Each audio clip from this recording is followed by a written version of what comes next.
আমার মেয়ের লাইফ নষ্ট, এখন আমার মেয়ের লাইফ চাই আর মহামান্য আদালতের কাছে আমি এর বিচার চাই। লাস্ট দাফন মেয়ের বাপে করছে, তারা লগে আসলা মেয়ের স্বামী যে হইতো হেও আসিল লগে, মেয়ের শ্বশুর যে হইতো শ্বশুরও লগে আসিল, হরিও লগে আসিল। এই ছেলে যে এই কাণ্ড ঘটাইছে এর সুস্থ বিচার চাই। আমরা আদালতের নির্দেশে সেটা ডিএনএ পরীক্ষা করার জন্য লাশ থেকে স্যাম্পল সংগ্রহ করি। আমার একটা মেয়ে দিছিলাম জড়িত, বাড়িতে তার কোনো পুরুষ নাই, তো একটা মেয়ে আমি দিছি এনার দেখাশোনার। আমারে মেয়েরে ফুড়ি বানাইছন, আমি বা আমারে বাই বানাইছন নিছন। নেওয়ার পরে একটা ছেলেও তারা বাড়ি খামো আই আমার মেয়ের লগে মানে শারীরিক সম্পর্ক হয়েছে। আমি যে সময় শুনছি ছেলের নাম হইলো মাহিন আহমদ, বাড়ি হইলো জুড়ি বিয়ানীবাজারে যাত্রা শুরু করেছে হাকিম ট্রাভেল সেন্টার্স। ট্রাভেলসটির মাধ্যমে আমরা হজ বুকিং, নতুন পাসপোর্ট, আন্তর্জাতিক ও ডোমেস্টিক বিমানের টিকিট এবং 26 সালের হজের বুকিং করা হচ্ছে। তাই আজই যোগাযোগ করুন বিয়ানীবাজার পৌরসরস্থ চাউলগুলির 2য় তলায়। আমি যে সময় খবর পাইছি তখন আমি জড়ি থানাত মামলা করছি, করার বাদে তারে আমি ধরাইছি, ধরার বাদে স্বীকারোক্তি আইছে। আওয়ার পরে এখানে মাঝে মানুষ হইছন, বাদর দিন জুড়ি থানার ওসি সারের মানে সালান দিছুন। সালান দেওয়ার বাদে আমারে তারা বিভিন্ন ধরনের দিও দেখাইয়া, আমি তো গ্রাম্য মানুষ একজন, আমি তো আইন সম্পর্কে বুঝি না বুঝার কারণে তারা আমারে বারবার, আমি তারার বাড়িতে গেছি যে আমার এটা সমাধান করিয়া তুমি দেন দিলাম।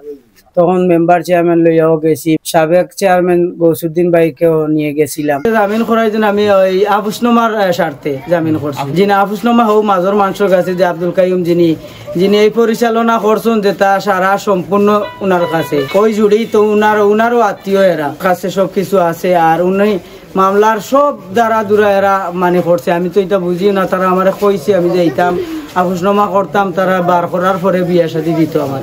উনারা আমাদের ওই সময় নিয়ে আমার মেয়ের ডেলিভারির সময় হয়ে যায়, তখন আমি উসমানিতে লইয়া যাই। উসমানিতে বড় সিজারে আমার একটা নাতি হয়, আজ থেকে 2.5-3 মাস হয়ে যায় মাটি দেওয়ার। তখন তারা আসলো আমার কাছে, তারা কিছু তো অবগত করছি যে তোমরা, আমি এখন বাড়তেই বার হইয়া আমি বিয়ানীবাজার গেছি, বিয়ানীবাজার হয়েছেন আমি অ্যাম্বুলেন্স হইয়া সিলেট দিয়া।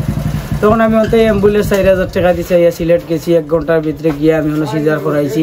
নাতি হওয়ার পরে তারাও আইছে সিলেট, আওয়ার পরে দেখাশোনা তারাও করছে। 25 দিন পরে আইসি আওয়ার পরে ও অবস্থার মাঝে এখন মাঝে যিনি কাইউ আহমদ নাম, জুড়ির বাজারের সভাপতি নাকি, আমার হয়তো সঠিক জানা নাই, উনি সব কিছু মামলার দৌড়ানি চড়ানি সবকিছু উনি হ্যান্ডওভার করছেন। করার পরে এই পরিস্থিতি নিয়ে আমি কোর্টে থাকি, তারে আফুসনামার জামিন করাইছি। জামিন করার পরে আমার এই সময় নিয়ে আজকে আমার এই বিভ্রান্ত ফালাইছন। আমি দাফন খাফন করার দায়িত্বর যে সময়, ওই সময় তারারে অবগত করছি যে তুমি তাই নাও, আওয়ার পরে তা আমি মাটি দিব। আমিও তো আমার যতটুকু সাধ্য আমি উসমানির চিকিৎসা করাইছি, আমার কাছে সবকিছু আছে। উসমানির ডেথ সার্টিফিকেটও আছে, উসমানির ছাড়পত্র আছে আমার মেয়ের আমার কাছে। তখন উনারা বলছে না, উনার তার হায়াত নাই, আল্লাহ নিয়ে গেছেন, আমরা আইসি, আমরা উপস্থিত থাকিয়া মাটি দিয়া দেই। এরপরে মেম্বার লইয়া গেছি এদিন, আমার কাছে তারা দাবি করছে টাকা 20,000। তখন আমার মেম্বার সাহেব কইছে না, টাকা 20,000 তার তো দেওয়ার ছাড়া নাই, যদি তুমি বিয়ার তারিখ দেও তাহলে মানে যেদিন তারিখ দিবা এদিন টাকাটা নিয়ে আই। জামিনের সময় তারা কইছেন যে একলা পারেন না, তারা মানে টাকা দিয়া খরচ করি বা করতে পারেন না। আমি টাকা দিছি, একটা নাগর ফুলও দিছি। এই অতটুক সরলতার সুযোগ আমারে নিয়ে, আমি অশিক্ষিত মানুষ, বুঝি না বেশি আইন সম্পর্কে, না বুঝার কারণে আমি থানা অবগত না করার কারণে আজকেও 2.5 মাস পরে তার লাশ তুলে তার হাড় নেওয়া হয়েছে ডিএনএ টেস্ট করার লাগিয়া। আমি মহামান্য আদালতের কাছে আমি ওটাও আমি চাই, আমার সুস্থ বিচার চাই। সুস্থ বিচার হয়ে আমি এর থেকে বার হইতাম চাই। আমি আমার আরো সংসার আছে, আমার আত্মীয় স্বজন কেউ নাই, আমার টাকা পয়সাও নাই, আমি গরিব মানুষ, নিতানি নিত খাই। টাকা চাওয়া হচ্ছে মানে ওই যে তারা যে খরচ যেগুলো হচ্ছে ওগুলোর পার্সেন্টই অর্ধেক আমি দেওয়ার জন্য আমার দাবি করছেন। আমার মনে হয় যে হলো হয়তো একটা বিয়ে দিতে হইলে আমার মেয়ে খরচ করা লাগতো আসলে, যে তারা দিয়ে আমার এটাতে সমাধান হয়ে যাক, কিন্তু এটা দিয়েও আমার সমাধান হয় নাই এখন পর্যন্ত। আমি হয়রানির মাঝে, আমার মেয়ের লাইফ নষ্ট, এখন আমার মেয়ের লাইফ চাই আর মহামান্য আদালতের কাছে আমি এর বিচার চাই। জুড়ি থানাত করছি মামলা, ওই ছেলে দর্শন করছে, আমার মেয়ে বলছে কি যে করছে। তখন তো আমি এখানে আমার বাড়ি হইলো বিয়ানীবাজার, তখন তো আমি তার বাড়ি ঘর চিনি না। তখন আমি হনর মাধ্যমে তার মানুষে আমারে বার করে দিছে, জুড়ি থানার পুলিশের সহযোগিতা নিয়ে মানে তারে দৌড়ানি হয়েছে। মেয়েটারে দিছিলে এখানে খাজো, মেয়েটার গড় যে কোনো বাবতে একটা দুর্ঘটনা ঘটছে, গড়িয়া নির্যাতন হইয়া থানাত ছেলে গেছে।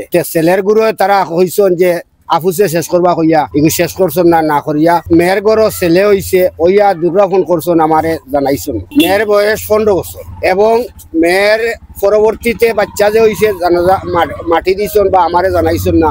এরপরে ইনো দুইবার জুড়িত আমার চেয়ারম্যান সাহেব সাবেক চেয়ারম্যান সাহেব একবার গেছেন, আমি গেছি, দুইবার গেছি। গিয়ালে তারা কোনো ছাড় দিছে না এবং কোনো লিয়তত্ত্ব দিছে না দেওয়ার কারণে তার গেছে যে লিখিত ডকুমেন্ট বা আছে কানা থেকে কিলা ছুটাইলা না ছুটাইলা এগুলা তার গেছে ছেলের গেছে সকল ডকুমেন্ট। আর পরবর্তী আজকে বিগত 2.5 মাস আগে এই ঘটনা হয়েছে। মুকাম আমাদের ফাঁসে এবং আমাদের ওয়ার্ডে ওই মুকামত তদন্ত করিয়া তারা লাশ নিছে। লাশ দাফন মেয়ের বাপে করছে। তারা লগে আসলা মেয়ের স্বামী যে হইতো হেও আসিল লগে, মেয়ের শ্বশুর যে হইতো শ্বশুরও লগে আসিল, হরিও লগে আসিল, তার বড় বোনই জামাইও আসিল।